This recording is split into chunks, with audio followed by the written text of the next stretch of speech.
Hello YouTube, Seth Roskoff of Wild Power Washing here.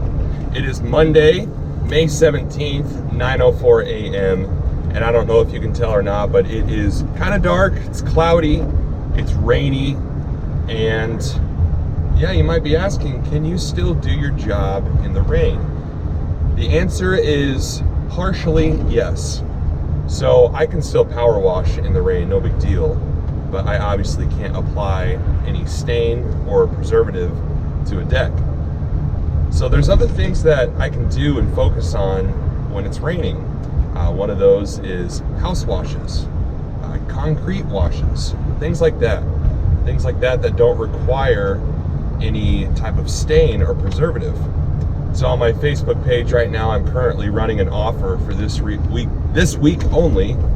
$250, no matter the size of your house. It could be a mansion, $250.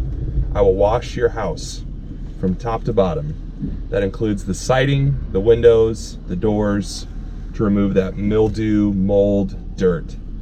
So that's what I got going on this week. This morning I am headed to a gentleman's house in Ankeny, Iowa. I will be washing his deck, which you can also do in the rain. You can power wash anything.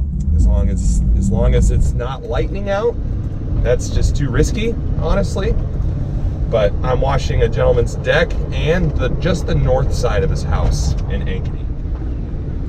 If you've been following me at all, you know that I operate out of a storage unit. That is where I keep all of my equipment. And I'm just pulling up right now, and it is time to load up the truck and then head to Ankeny.